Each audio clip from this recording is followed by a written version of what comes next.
رب اشرح لي صدري ويسر لي أمري واحلل عقدة من لساني يفقه قولي. فالحمد لله والصلاة والسلام على رسول الله وعلى آله وصحبه أجمعين. أما بعد. Assalomu alaykum va rahmatullohi ta'ala va barakatuh. Inshaalloh bugun suraga kirish qismini davom ettiramiz. Bundan to'liq manfaatlana olishingiz, so'zma-so'z solishtiruvlarni yaxshi tushunib olishingiz uchun mundarijaga biroz e'tibor berishga qaror qildim. Kuni kecha men Musa alayhisalomning hayot yo'li uning ajdodi bo'lmish Yusuf alayhisalomniki bilan qanchalar chambarchas bog'liq ekani haqida gapirdim. Bu sura uning ajdodi bo'lmish Yusuf alayhisalom haqida.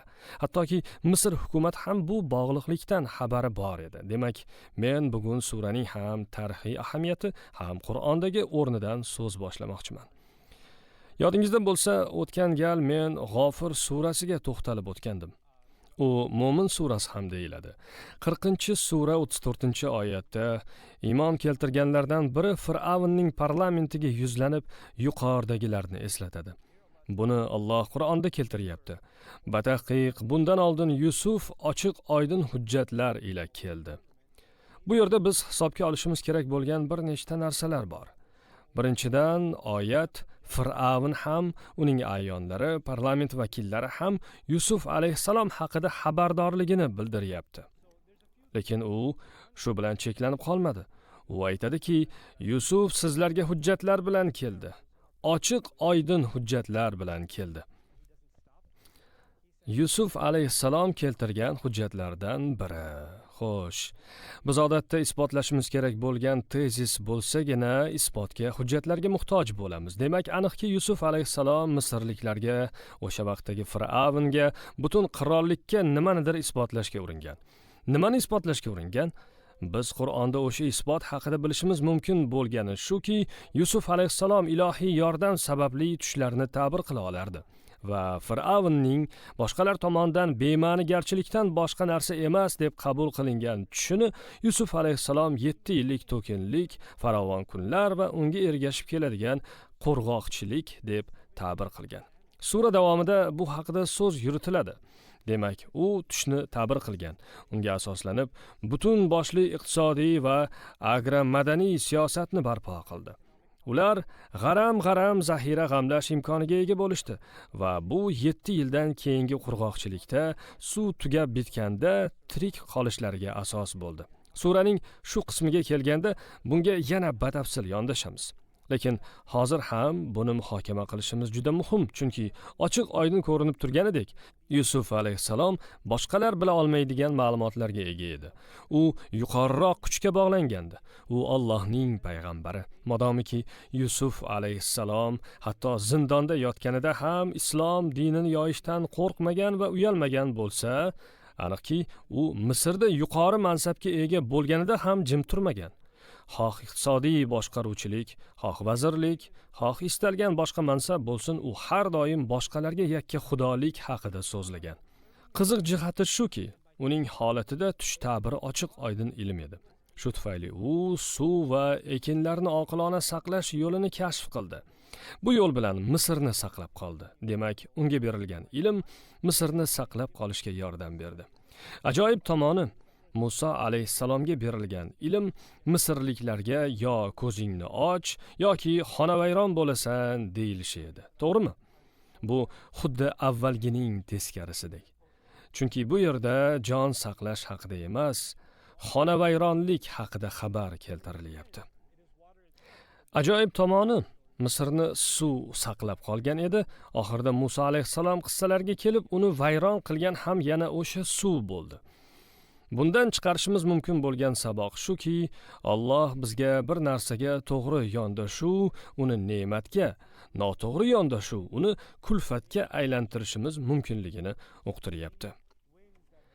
Biz nafas olishimizga yordam beradigan ham, balo keltirib hayotni yakuniga yetkazadigan ham xuddi o'sha havo.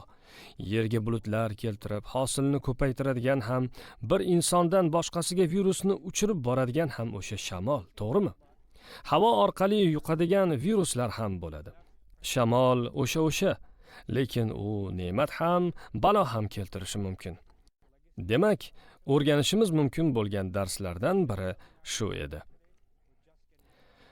Inshaalloh bugun men Yusuf va Musa alayhisalomning hayot yo'lini solishtirmoqchiman. Aniq ayta olamanki, buni bugun tugata olmaymiz. Bu boshlanishi xolos. Men esa shoshilmoqchi emasman. Endi kirsak ham bo'ladi. Yusuf alayhissalomning hikoyasi Kan'ondan tashqarida boshlangan. Oilasini Kan'ondan Misrga keltirishga ham qodir bo'lgan. Oldinroq uning o'zi asir olinib, Misrga kelib qolgan va o'sha yerda yashagan. Musa alayhissalomning qissasi esa Misrda boshlangan. Qissa davomida esa Misrdan chiqib ketishiga to'g'ri kelgan. Demak, bir hikoya Misrdan tashqarida boshlanib, Misrda yakun topadi. Boshqa biri Misrda boshlanib, tashqarida tugallanadi. Bu yo'l bilan Alloh bizga Isroilliklar qanday qilib Misrga kelib qolgani va qanday qilib u yerni tark etganini ko'rsatib beryapti. Shunday emasmi? Yusuf alayhissalomning hikoyasi ular qanday kirib kelganini ko'rsatsa, Musa alayhissalomniki qanday chiqib ketganlaridan hikoya qiladi. Isroilliklarning ikki muhim migratsiyalari haqida so'z borgan. Yusuf alayhissalom hikoyalarga e'tibor bersak, hozirgi zamonda biror mamlakat fuqaroligini olish tarixda ham bo'lganini ko'rishimiz mumkin. Yusuf alayhissalom Misr fuqaroligini olganlaridan, hukumat ishiga joylashganlaridan so'ng oila a'zolarini olib kelish huquqiga ega bo'lganlar. Hatto hukumat ularni rasmiy turar joy bilan ta'minlagan. Xuddi hozirgi zamonda bo'lganidek, Yusuf alayhissalomning oilasi ham barcha foydadan manfaatdor bo'lgan. U paytdagi hukumat podshohlik edi. U yerdagi konstitutsiyachi. Unday gapga o'rin yo'q. Hammasi qirol buyrug'iga ko'ra bo'lgan. Biz buni suradan ham bilib olishimiz mumkin. Podshohning dini bo'yicha. Yusuf surasi 76-oyatdan. Yusuf alayhissalom oilasini keltira olganining sababchisi Fir'avn edi. Boshqa tomondan qaraganda, zindonband kishining hatto saroyga kirishi aqlga sig'masdi. Bundan avvalroq ukasini qoldirish uchun Yusuf alayhissalom asos keltirib berishga to'g'ri kelgandi. Ammo bu gal unga butun oilasini keltirish uchun hech nima shart emas. Chunki podshohning o'zi bunga rozilik beryapti.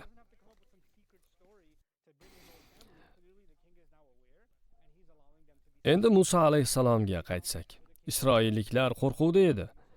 Va Musoga bandalarim bilan kechasi yo'lga chiq, albatta ta'qib etilursiz deb vahiy yubordik. Shuaro surasi 52-oyatdan.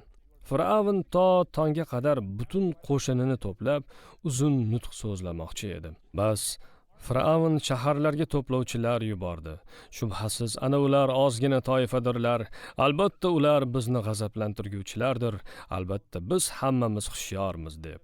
Shuaro surasi 53-56-oyatlar. U butun Bani Isroilni qatl qilmoqchi edi. Hech bir tirik jonni qo'ymasdan, hatto ayollar va bolalarni ham. U Isroilliklarni qirg'inbarot qilmoqchi edi. Bir kecha oldin esa Alloh ularga u yerdan chiqib ketishni buyurdi. Ko'rishimiz mumkinki, Bani Isroil qavmidan bir oila podshohning shafoatidan Misrga kirib kelyapti, boshqa biri esa shohning g'azabi tufayli u yerni tark etyapti va ular tark etish uchun shohdan ruxsat olmayapti. Ular qochyapti. Endi yana boshqa qiyos keltiraman. Avval ham aytganimdek, Yusuf alayhissalom Misrni saqlab qolgani uchun olqishga sazovor bo'lgan. Hukumatdagi o'rnini ham aynan shu sababli egallagan. U ularning butun boshli iqtisodiyotini saqlab qoldi. Musa alayhissalom esa Misr konstitutsiyasi uchun ham, milliy xavfsizligi uchun ham xavf sifatida qabul qilingan. Fir'avn, meni qo'yinglar, Musoni o'ldiray, mayli Robbiga duo qilsin, albatta men uning diningizni almashtirishidan va yer yuzida fasod chiqarishidan qo'rqmoqdaman dedi. G'ofir surasi 26-oyat. Musa alayhissalom jamiyat milliy xavfsizligiga xatar deb ko'rilgan. Yusuf alayhissalom esa xuddi o'sha jamiyatni qurishda yordam bergan. Bu esa keyingi nuqtai nazarga to'xtalishimizning boshlanishi. Demak, bir jamiyatda Yusuf alayhissalom qahramon, Musa alayhissalom esa xatar sifatida qabul qilinyapti. Bu ajablanarli holat. Chunki ularning ikkisi ham Allohning payg'ambari, ikkisi ham hidoyatga erishgan. Ular qiyomatgacha biz uchun o'rnak. Bu bilan Alloh bizga nimani o'rgatmoqchi? Ba'zida shunday vaqtlar bo'ladiki, biz hatto Fir'avnga qarshi bo'lishimizga to'g'ri keladi. Hatto Yusuf alayhissalomning davrida ham hukumat va Fir'avn iymonlilardan bo'lmagan. Chunki u ularni hali ham dinga da'vat qilyapti. Alloh taolo G'ofir surasida buni ochiq keltirgan. U ularga o'zining payg'ambar ekanligiga dalillar keltirib, Allohga ishonishlari kerakligini aytgan. Ammo ba'zida hatto hukumat sizga zarar keltiradigan bo'lsa ham ularni da'vat qilish kerak. Musa alayhissalom ularning qavmini qulga aylantirgan va ularga zulm qilayotgan bo'lsa ham Fir'avnni da'vat qilyapti. Yusuf alayhissalom esa ular bilan bir safda turib ularni hidoyatga chaqirishga urinyapti. Chunki ularning diniy qarashlari boshqa edi. Demak, Alloh sizga qanday imkoniyat berishidan qat'iy nazar, undan maksimal foydalanishingiz kerak. Allohning dinini qaysi yo'l bilan tarqatishga qodir bo'lsangiz, shu yo'l bilan tarqatishga urinishingiz kerak. Yusuf alayhissalom zindonband holida ham, amal pillapoyalaridan ko'tarilayotganida ham Allohning so'zlarini tarqatish bilan band edi, to'g'rimi?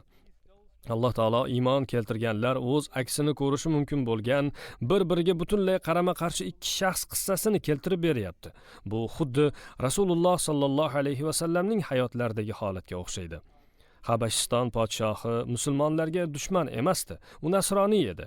Ammo musulmon bo'lmasa-da, ko'rishimiz mumkinki, musulmonlar u yerga ko'chib borganida ular bilan hamjihatlikda yashagan. Gap shundaki, musulmonlar qanday holatda bo'lishlaridan qat'iy nazar, Alloh ularni qanday holatga solishidan qat'iy nazar undan maksimal foydalanishlari kerak. Yana bir qiziq farq, bu ham juda ajablanarli.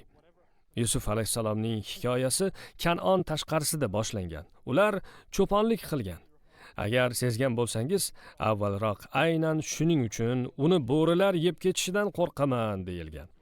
Bo'rilardan qo'rqishi mumkin bo'lganlar bu cho'ponlar. Demak, ularning oilasi cho'ponlik qilgan. Keyinchalik u Misr qirolligiga qo'shilib qolgan. Yana bir marta takrorlayman, cho'pon bo'lib tug'ilib, qirollikka borib qolgan. Agar Musa alayhissalom qissasini o'rgansangiz, buning aksiga guvoh bo'lasiz. Musa alayhissalom qirollikda tug'ilgan va Fir'avn uni asrab olgan. O'sha yerda voyaga yetgan, lekin keyinchalik Madiyanga qochib chiqib cho'ponlik qilgan. Bu yo'l bilan Alloh taolo bizning moddiy holatimiz yoki jamiyatdagi obro'yimiz Allohga qanchalik yaqin yoki uzoq bo'lishimizda rol o'ynamasligini uqtirmoqda. Ba'zida Alloh sizga ko'proq narsa beradi, ammo u siz uchun yaxshi bo'lmaydi. Ba'zan esa kamroq narsa beradi, ammo u siz uchun yaxshiroq bo'ladi. Biz uchun nima yaxshi yoki yomon ekanini bila olmaymiz. Odamlar, agar Alloh seni yaxshi ko'rsa, hayoting qiyin kechmaydi deydi. Alloh Yusuf alayhissalomni ham, Musa alayhissalomni ham yaxshi ko'rardi. Ularga ham qiyinchilik, ham yengilliklar bergan. Biri boshqasidan yaxshiroq emasdi. Musa alayhissalom yaxshiroq vaziyatda tug'ilib o'sdi, ammo keyinchalik ko'rinishidan yomonroq tuyulgan, aslida u uchun yaxshiroq bo'lgan vaziyatga uchradi. Cho'ponlik qildi. Yusuf alayhissalom esa qiyinroq vaziyatda tug'ilib o'sdi, ammo keyinchalik qirollikka qo'shildi. Ya'ni bu u uchun yaxshiroq edi. Alloh taolo ularning hikoyalarini bizga ma'lum bir darslarni uqtirish uchun mana shunday qarama-qarshi qilib qo'ygan. Bu degani bizning hikoyalarimiz ham shunday bo'lishi kerak degani emas. Kimningdir hayotiga qarab, nimaga endi mening hayotim unikidek emas deya olmaymiz. Yusuf alayhissalom Musa alayhissalomning hayotiga qarab, nega endi menda bunday emas demagan bo'lardi. Yoki Musa alayhissalom Yusuf alayhissalom hayoti bilan o'zinikini solishtirib, nimaga endi Yusuf hukumatda ishlashi kerak-ku, men quvib chiqarilaman va ular meni o'ldirmoqchi bo'ladilar deb aytmagan bo'lardi. Chunki ular Alloh hammaning hayot tarzini bir xil yo'sinda bitmasligini biladilar. U bir xil bo'lishi shart ham emas. Biz boshqa odamda bor narsani xohlashimiz mumkin emas, chunki Alloh barchaga o'ziga xos ne'mat va sinovlar beradi. Bizga faqat birovlarning ne'matlari ko'rinadi. Mashaqqat va sinovlari esa faqat o'ziga ayon. Shunday emasmi? Ba'zan biz ularga berilgan sinovlarni emas, ne'matlarnigina ko'ramiz. Ba'zan esa ne'matlarni emas, sinovlarnigina ko'ra olamiz. O'zimizga kelganda esa bizga ne'matlar emas, faqat sinov va qiyinchiliklar ko'rinadi. Biz sinovlarga yengilgan emas, balki o'ziga berilgan ne'matlarni ko'rib, qadrlay oladigan odamlar bo'lishga urinishimiz kerak. Bu umumiy xulosalar edi. Ammo men bugun bu bilangina chegaralanib qolmay, eng kamida ularning ota-onalari haqida ham so'z yuritmoqchiman. Bu juda ajoyib bo'ladi. Bir tomonda biz Yusuf alayhissalomning, ikkinchi tomonda esa Musa alayhissalomning ota-onalari haqida gaplashamiz. Demak, Yusuf alayhissalomning otalari Yaqub alayhissalom, biz u haqida allaqachon ma'lumotga egamiz va Musa alayhissalomning onalari Musa, ya'ni Musoning onasi deb atalgan ayol. Nasroniylar uni Johabet, Yokabet deb bilishadi. Johabet ibroniy tildagi irodali ma'nosini anglatadi. Yana ko'rishimiz mumkin bo'lgan qarama-qarshilik shuki, Yusuf alayhissalomning hikoyasi otasi haqidagi ma'lumot bilan, Musa alayhissalomniki esa onasiniki bilan boshlanyapti. Keling endi yana ham chuqurroq razm tashlasak. Yusuf alayhissalomning otasi hikoya avvalida qo'rquv holatida namoyon qilingan, lekin uning qo'rquvi tashqi xatarlarga nisbatan, misol uchun bezorilar yoki hatto bo'rilarga nisbatan ham emasdi. Uning qo'rquvi Yusuf alayhissalomning boshqa aka-ukalariga nisbatan edi. U ularning Yusuf alayhissalomga bo'lgan muomalasi boshqacha ekanini ko'rib turardi. Ularni nimadir bezovta qilayotganini payqardi. Shuning uchun ham o'g'li unga tushini aytib berganda birinchi aytgan gapi uni akalaringga aytma so'zlari edi. Demak, u o'z oilasidan hadiksiragan va bu ichki xatar hisoblangan. Musa alayhissalomning onasi esa bunday ichki xavf his qilmagan, ammo o'sha vaqtdagi barcha yangi tug'ilgan chaqaloqlarni qatl qildirish farmoyishini bergan Fir'avn va hukumatdan xatar his qilgan. Bu yo'l bilan Alloh taolo bizga uqtirmoqchi bo'layotgani shuki, ba'zan sinovlar bizga begonalardan bo'lishi va biz uni boshqara olmasligimiz, ba'zan esa yaqinlarimizdan kelishi va bizda uni boshqarish qobiliyati bo'lishidir. Ba'zi insonlarga eng katta sinovlar oilasidan keladi. Tug'ishganlaringiz bo'lsa nima qilibdi? Ba'zida kishining o'z tug'ishganlari uni o'ldirishga urinadi. Ba'zida bu rolda ota-onamiz, hatto juftimiz va boshqa yaqinlarimiz bo'lishi ham mumkin. Aynan ular hayotimizdagi juda yoqimsiz va xavfli vaziyatlarga sabab bo'lishlari mumkin. Xuddi shu singari sinovlar tashqi muhitdan, begonalardan kelishi ham mumkin. Demak, sinovlar istalgan tomondan kelaveradi. Siz hech qachon men faqat begonalar bilan yoki yaqinlarim bilan sinalaman deb taxmin qila olmaysiz. Bu yerda yana bir qiziq qiyos bor. Yusuf alayhissalomning otasi Yaqub uni juda kuchli himoya qilgan. Doimiy o'zi bilan bo'lishini xohlagan. Musa alayhissalomning onasi ham aniqki bolasi o'zi bilan qolishini istagan. Ikkovlari uchun ham farzandlari juda qadrli edi. Ularni doimiy himoya qilishni istaganlar. Mendan boshqa kim ham farzandimni himoya qila olardi deb o'ylashgan. Yaqub alayhissalom ham shunday o'ylagani aniq. Hattoki Yusuf alayhissalomning akalari ham u uchun xavf edi va tabiiyki Musa alayhissalomning onasi ham men chaqalog'imni himoya qilishim kerak deb o'ylagani aniq. Ko'rishimiz mumkin bo'lgan keyingi holat. Yusuf alayhissalom otasiga tushini aytib bergan va Yaqub alayhissalom unga quyidagicha javob qilgan. Ey o'g'ilcham, tushingni akalaringga aytmagin, yana ular senga biror hiyla qilmasinlar. Yusuf surasi 5-oyatdan. Ko'rinib turganidek, Yaqub alayhissalom Yusuf alayhissalomni emotsional tomondan himoya qilishga urinyapti. Farzandiga qarab, menga quloq sol, bilaman, sen hali go'daksan, shunga qaramay, oilamizdagi ba'zi kelishmovchiliklardan seni xabardor qilmasam bo'lmaydi. Sen bu tushni xuddi menga aytib berayotganingdek akalaringga aytib yurma. Bilaman, ularga ishonasan, ammo soddalik qilib ularga aytma, deyapti. Bilamizki, bolalar ishonuvchan bo'ladi, ayniqsa oila a'zolaridan shubha qilmaydi. Shuning uchun ham Yaqub alayhissalom unga shularni aytishga qaror qildi, chunki u farzandini emotsional jihatdan himoya qilmoqchi va shu tufayli unga quyidagi so'zlarni aytdi. Shunday qilib, Robbing seni tanlab oladi, senga tushlarning ta'birini o'rgatadi va senga va Yaqub ahliga xuddi otalaring Ibrohim va Ishoqqa batamom qilganidek o'z ne'matini batamom qilib beradi. Albatta, Robbing bilguvchi va hikmatli zotdir, dedi. Yusuf alayhissalom 6-oyat. Bu iqtidorni senga Allohning o'zi bergan. Tushlarni ta'bir qilishni ham senga o'zi o'rgatmoqda. Alloh senga yorqin kelajak taqdim etmoqchi. Faqat senga emas, butun Yaqub ahliga. Yaqub kim edi? Shu gaplarni so'zlayotgan odam. Demak, u o'zi haqida so'zlayapti. Alloh senga ne'mat bermoqchi va bundan nafaqat sen, balki butun Yaqub oilasi manfaat topadi. Men sen bilan faxrlanaman. Sen oilamizning faxrisan va xuddi bobolaring Ibrohim va Ishoqqa batamom qilib berganidek senga ham batamom qilmoqchi. Alloh bu ne'matlarni butun oilamizga berib kelyapti. Demak, otasi unga avvalo yorqin kelajagi haqida gapirib, undan so'ng sening o'tmishing ham yaxshi edi deb eslatmoqda. Sen esa o'sha buyuk o'tmishning davomchisisan. Demak, otasi uni ruhan ham emotsional jihatdan qo'llab, unga o'zining muhabbatga yo'g'rilgan maslahatlarni bermoqda.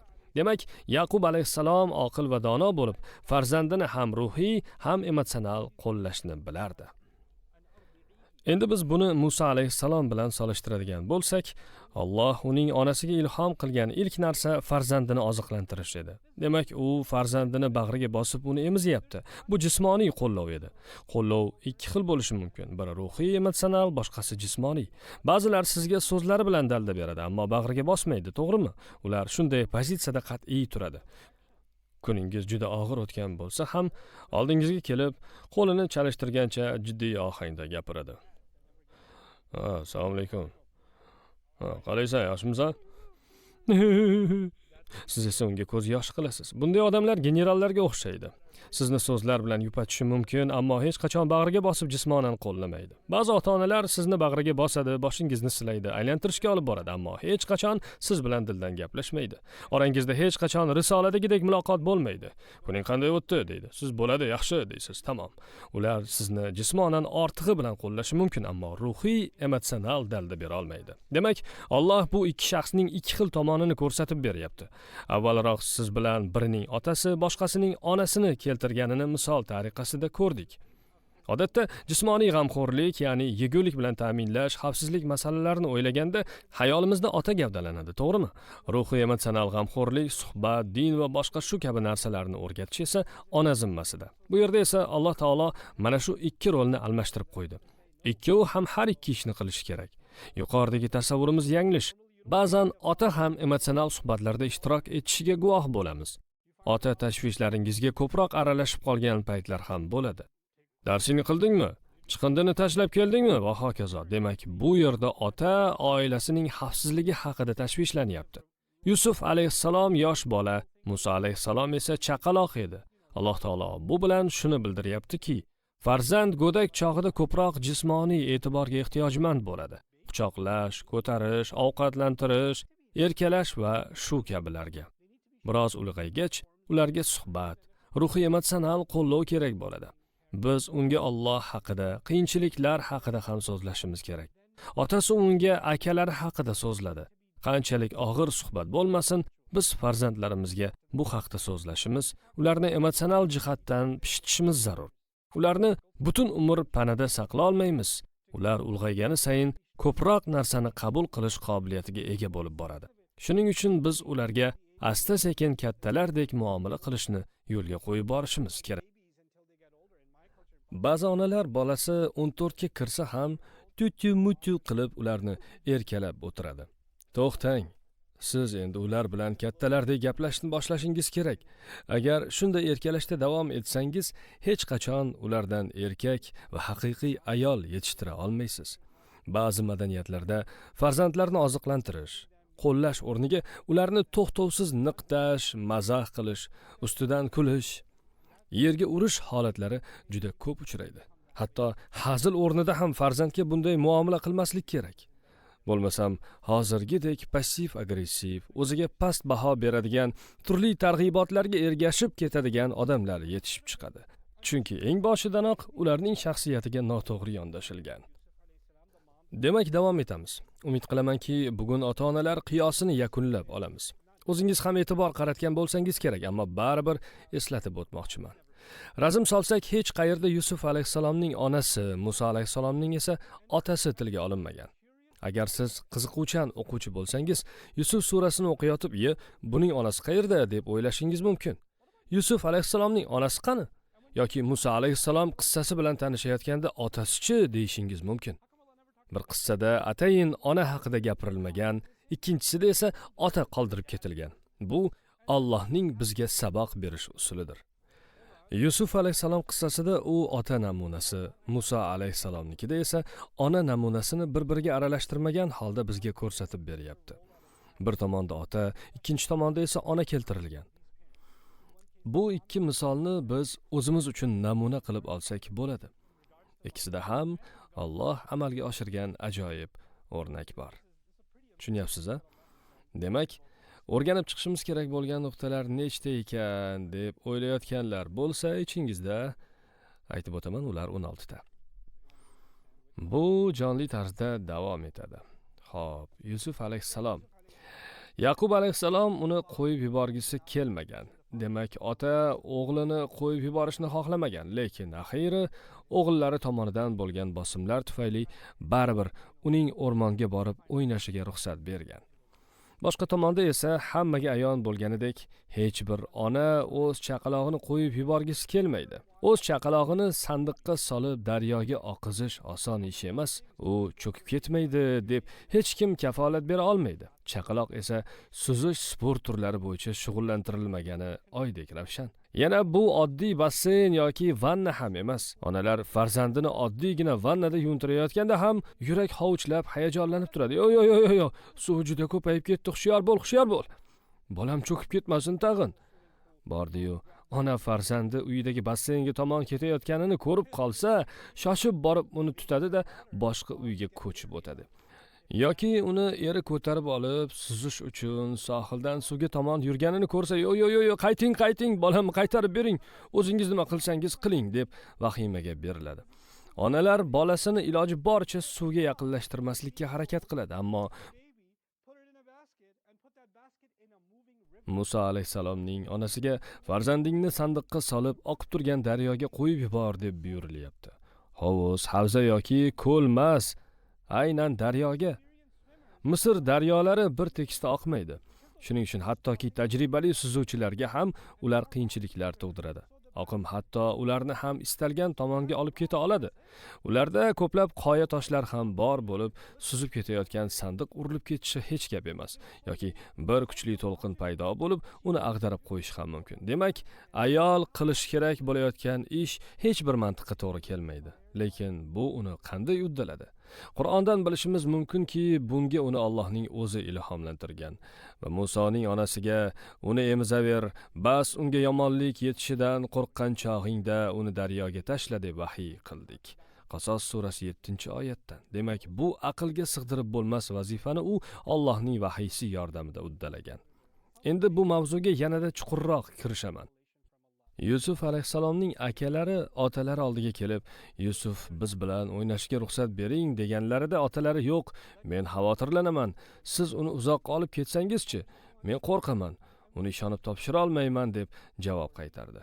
U uni olib ketsangiz-chi demadi, uni uzoqqa olib ketsangiz-chi deb xavotirlandi.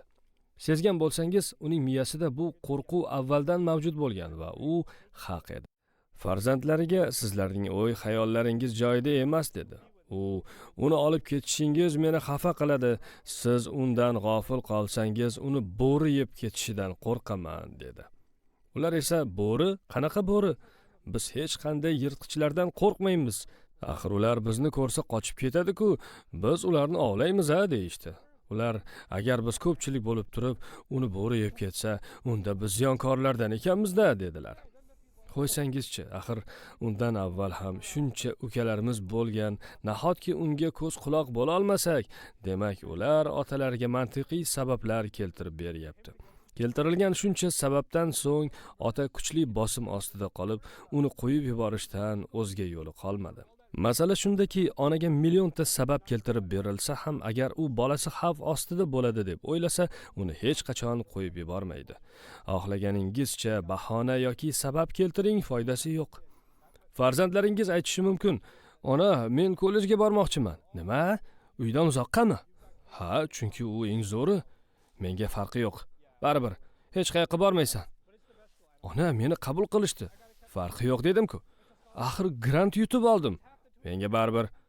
To'lovni oz qismi xolos." "Baribir dedim-ku senga." "Lekin men allaqachon rejalab qo'yganman." "Farqi yo'q menga. Sen meni bolammisan? Shu yerda qolasan. Boshqa hech nimani eshitishni ham xohlamayman. Gap tamom." O'sha vaqtda nimaga deb so'rasangiz, ona javob bermaydi. Ammo keyinroq so'rasangiz, u qo'rqishini tan oladi. Uning qo'rquvi barcha argumentlarni bir chaqalik qilib qo'yadi. Ona qo'rqyaptimi, demak tortishishning hech qanday foydasi yo'q. Bolaning omonligi birinchi o'rinda, hatto uni o'zi nima istashi ham qiziqmas va hatto agar u 35 yoshda bo'lsa ham u mening bolamligicha qoladi. Mana onalar qanday bo'ladi. Lekin qanaqasiga Musa alayhisalomning onasi bu hisdan g'olib chiqdi. Biz hayvonlar haqidagi hujjatli filmlarda ko'rishimiz mumkinki, agar sher buqaning bolasiga hujum qilsa, o'sha buqa bolasini himoya qilish uchun sherga o'sha zahoti hamla qiladi. Bu aslida mantiqqa to'g'ri kelmaydi, shunday emasmi? Ammo u baribir o'sha sherga tashlanadi, chunki u bolasini himoya qilmoqchi. Muso alayhissalomning holatida esa ko'rib turganingizdek, ona umuman hech qanaqasiga aqlga sig'dirib bo'lmaydigan ishga qo'l urdi. Barcha onalarga xos ushbu hisni yengib chiqdi. Nimaga? Chunki bu unga Alloh tomonidan vahiy qilindi. Ushbu vahiyning ta'sir doirasi shu darajada yuqori ediki, hatto shunday kuchli emotsiya ham bosildi. Gapning mag'zi qachonki va elga kelsa, u hissiyotlarga qarshi kurashadi. Vahiy mahkum, chunki Allohdan boshqa hech kim sizni uchalik seva olmaydi, himoya qila olmaydi va har bir holatingizdan xabardor bo'la olmaydi. Biz esa Allohning so'zlaridan ko'ra hislarimizni ustun qo'yamiz. Allohning so'zlari bizni o'zimizni himoya qilganimizdan ko'proq himoya qila oladi. Musoning onasi mana shuni anglab yetgandi. Shu bois ham u hislar ustidan g'olib keldi. Ularni cheklashga bo'lgan kuchni unga Alloh berdi. Keyinroq bu haqida batafsil gaplashamiz. Hozir esa keyingi nuqtaga to'xtalsak.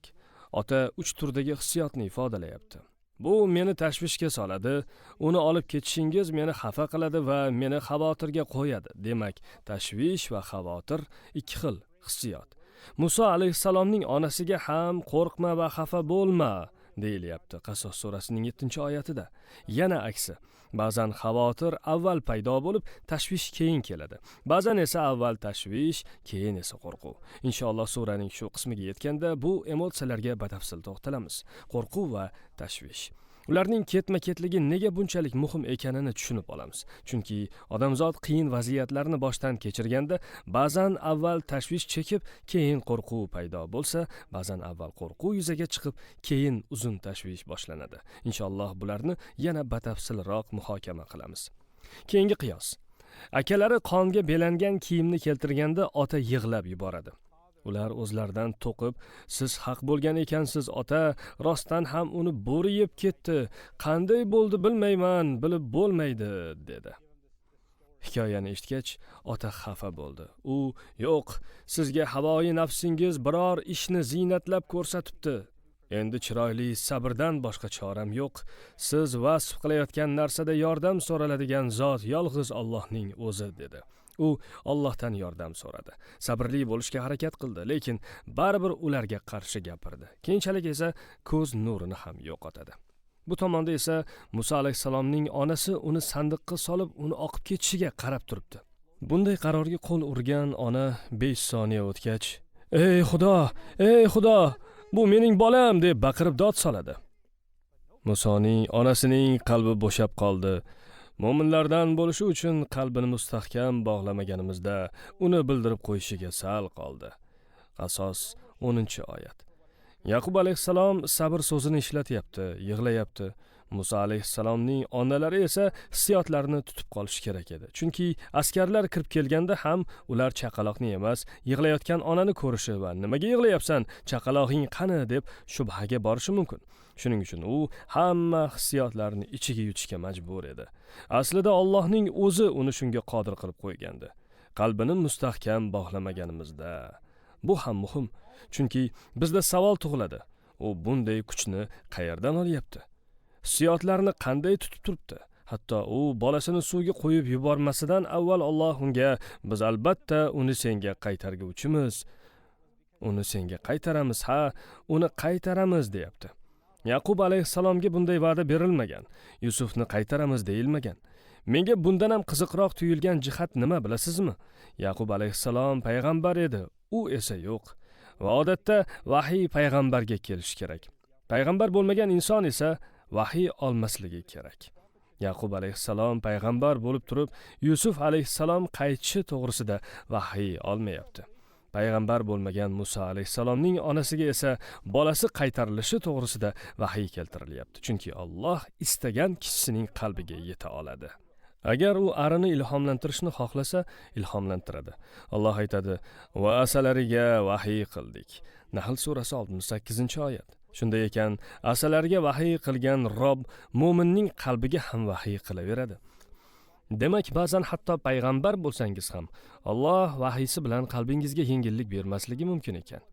Yaqub alayhissalom "Ey Xudo, nimaga menga yengillik bermayapsan?" demagan. Boshqa tomondan hatto agar siz payg'ambar bo'lmasangiz ham Alloh sizning qalbingizga ilohiy xotirjamlik ato qilishi mumkin. Ona o'zining ham aqliga sig'dira olmaydigan, dunyodagi eng qiyin bo'lib tuyulgan ishni faqat va faqat Allohning ilohiy xabari ila amalga oshira olgan va unga bolasi qaytarib berilishi va'dasi ham ilhom qilingan. Biz albatta uni senga qaytarguvchimiz.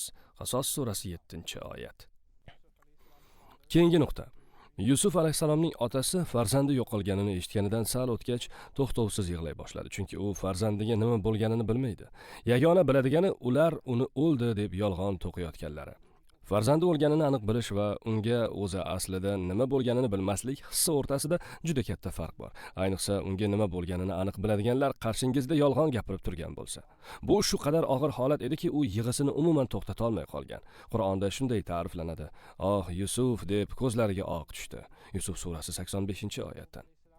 Bu shuni anglatadiki, yig'ining shiddatidan uning ko'zlari ko'r bo'lib qoldi. Bir tomonda Yaqub alayhissalom to'xtovsiz yig'laganidan ko'zlari ko'r bo'lib qolish darajasiga yetdi.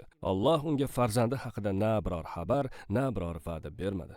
U hozir Misrda bir uyda xizmatchi, hozircha xavflardan xoli. Alloh unga bularning hech birini aytgani yo'q. U Yusuf alayhissalomni farishtalar qo'riqlab turganini ham aytmadi. U to'xtovsiz yig'layverganidan ko'zlarining nuri yo'qoldi. Boshqa tomonda yana Musa alayhissalomning onasi. Alloh taolo u haqida nima deydi? Bilamizki, uning opasi undan xabar olishga borib qaytgan va keltiriladiki, bas biz uni onasiga ko'z quvonchi bo'lishi, xafa bo'lmasligi uchun qaytardik. Qasos surasi 13-oyatdan. Bu voqea chaqaloq yo'qolganidan ozgina muddat o'tib sodir bo'ldi. Demak, bizda ko'zlari quvonchdan yosh va xursandchilikka to'lgan ona va yig'idan ko'zi ojiz bo'lgan ota timsollari bor. Yana bir qiyos. Yaqub alayhissalom shunday ahvolga tushib qolganda, atrofda birorta ham qo'llab-quvvatlovchi yo'q edi. U o'g'illariga ishonmasdi. Oxirgi va so'nggi yupanchi sabr edi. Faqat sabr. Musa alayhissalom onasining esa qizi bor edi. Qo'llab-quvvatlovchi, tinglovchi va bo'ysunuvchi edi. Demak, u Yaqub alayhissalomdan yaxshiroq vaziyatda edi. To'g'ri, tashqaridan qaraganlar Yaqubning o'zi bo'ldi, men buni Allohga qoldirdim. Menga yagona taskin bera oladigan so'z sabr. Sizlar esa tarqalinglar degan-ku deyishlari mumkin. Haqiqatan ham ba'zan tashqaridan qaralganda bunday paytda foydalanish mumkin bo'lgan ko'plab choralar bordek ko'rinadi. Ammo o'sha vaziyatning ichida bo'lib qolinsagina aslida deyarli chora yo'q ekanini ko'rish mumkin. U biz o'ylagandan ancha murakkab, ancha chigal va qiyin vaziyat bo'lib chiqadi. Tashqaridan qaralganda esa vaziyatlar osongina bo'lib ko'rinadi va odamlar nega u o'g'illariga gapirmadi, tushunmadim deydi.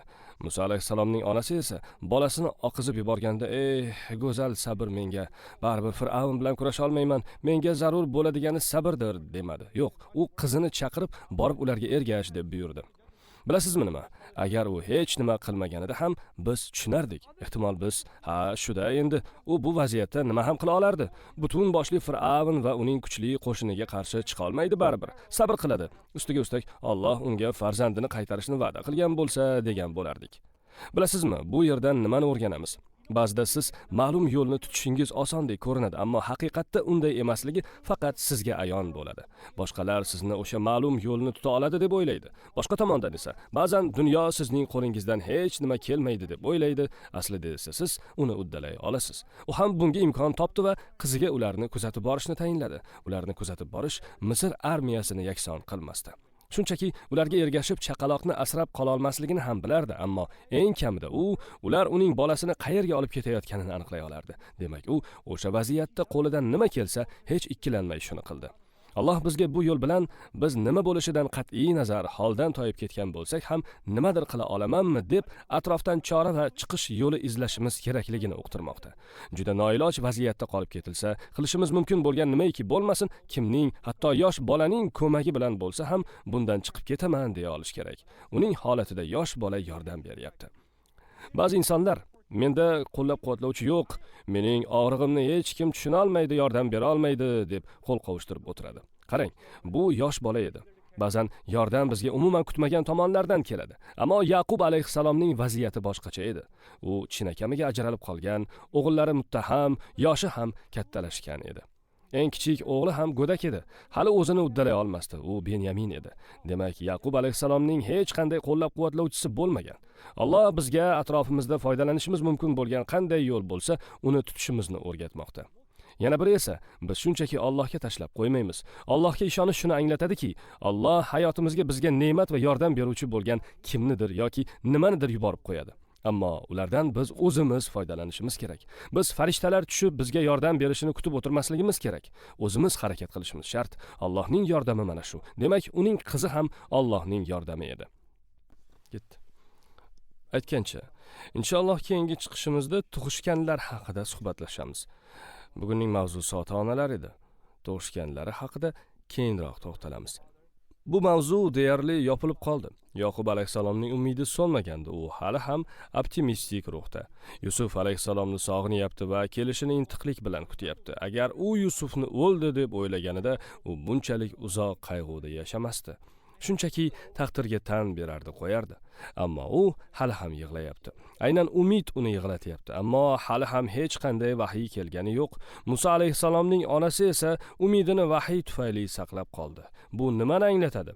Ba'zida sizda Allohning kafolati bo'ladi, ba'zan esa sizda hech qanday kafolat bo'lmaydi. Ammo baribir umid qilishda davom etishingiz kerak.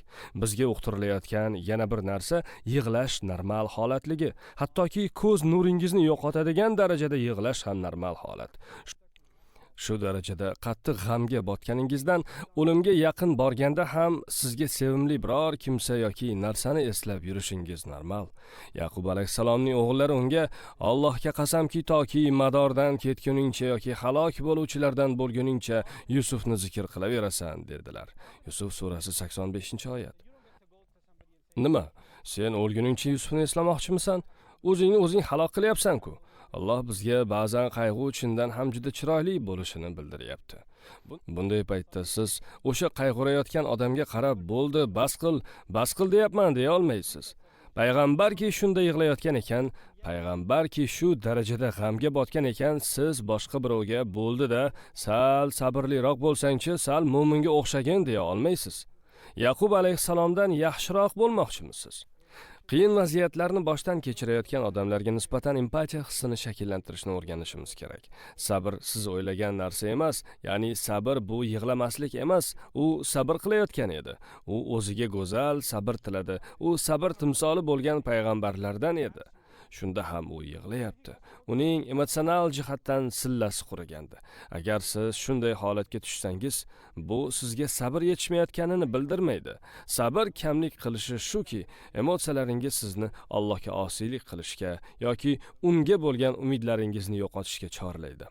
Sabr qilayotgan odam jahl, qo'rquv, g'am, tashvish, g'ussa his qilishi mumkin, ammo bularning birortasi sizni Allohdan uzoqlashtirmaydi. Bu sabr. Siz chegaradan chiqmaysiz. Ba'zida odamlar emotsional tomondan shu darajada bosim ostida qoladiki, Alloh o'zi mendan nima istaydi deb yuboradi. Ana o'sha payt odam sabrini yo'qotgan bo'ladi. Hamma narsa yaxshi edi-yu, shu tomondan zarba bo'ldi-da. Musa alayhisalomning onasiga esa ilohiy sabr berilgan edi. U aniq ilohiy edi, chunki uning o'rnida istalgan boshqa ona aqldan ozgan bo'lardi. U esa bunga dosh berdi. Yana bir qiyos.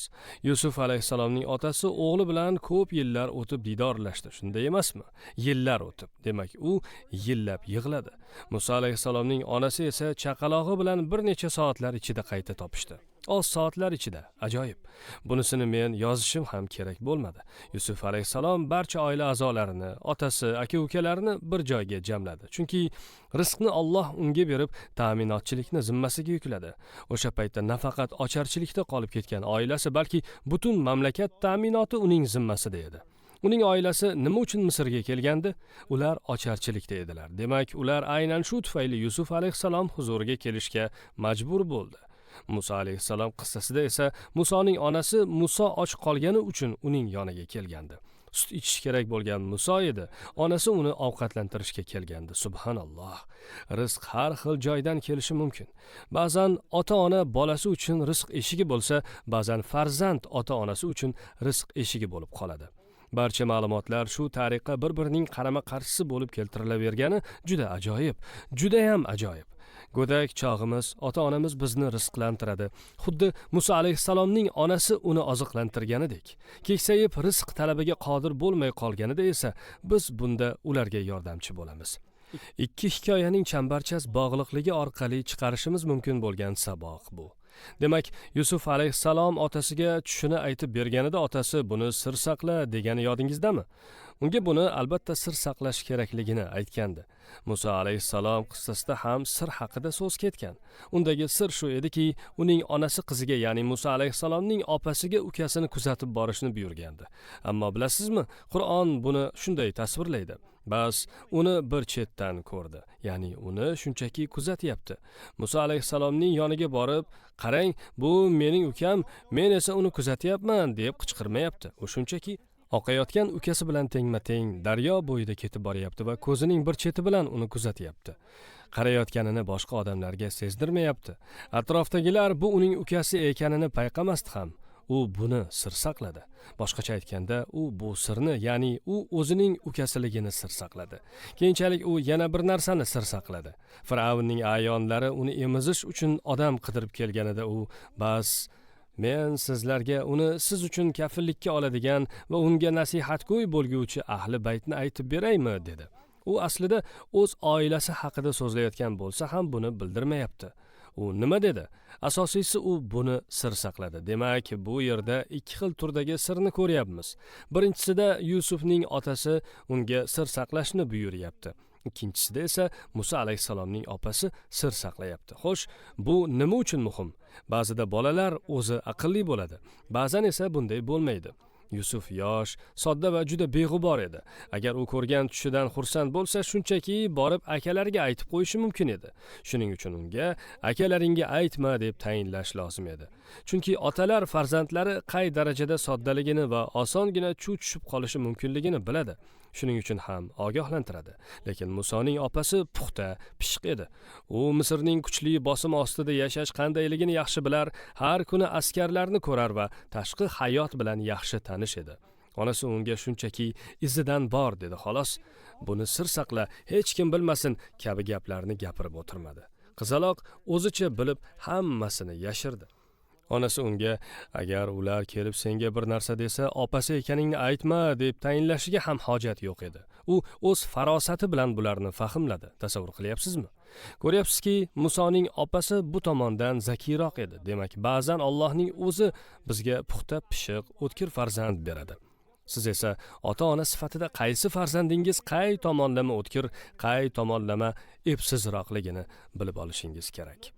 Yusuf alayhissalom boshqa ba'zi masalalarda o'ta teran fikrlar va juda dono edi, to'g'rimi? Ammo shunda ham akalarining unga nisbatan hasadini tushuna olmasdi.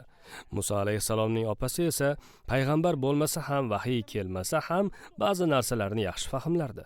Chunki tashqi dunyo bilan yaxshi tanish edi. Demak, hikmatning ham turlari bo'ladi. Sizning vazifangiz farzandingiz qanday hikmatga egaligini aniqlab, bundan to'g'ri foydalanish va o'zlariga ham bundan to'g'ri foydalanishni o'rgatishdir. Bu yerda biz bir-biridan tubdan farq qiladigan ikki bola bilan tanishib, ularning atrofdagilar bilan munosabatini ko'ryapmiz. Bu juda ajoyib. Bilishimiz mumkin bo'lgan yana bir narsa, biz odatda qizlar himoyalanish kerak, ichkarida, uyda bo'lish kerak. Shunda ular xavfsizroq bo'ladi deb hisoblaymiz. Ammo u ukasini himoya qilish uchun ko'chaga chiqyapti. O'g'illar tashqarida bo'lish kerak deb hisoblaymiz. Ammo bu misolda o'g'il bola ichkarida, o'z aka-ukalari orasida xatarda yuribdi. Alloh bu tipik manzara bilan bizga hamma ham bir xil sharoitda yashay olmasligi, har xil holatlarni boshdan kechirishi mumkinligini ko'rsatib beryapti. Keyingisi, bilaman, juda cho'zilib ketdi, lekin va'da beraman, Ramazon kirgach ma'ruzalar 30 daqiqadan oshmaydi. Siz ham, men ham ro'zador bo'lamiz. Ammo undan avval barcha qiyoslarni to'liq ko'rib chiqishimiz shart. Sizga 16 ta qiyos keltiraman deb aytgandim. Demak, oz qoldi. Yana bir qiyos. Alloh Yusuf alayhissalomni quduqqa tushirdi va unga bir kun kelib senga nima bo'lganini ularga aytib berasan dedi.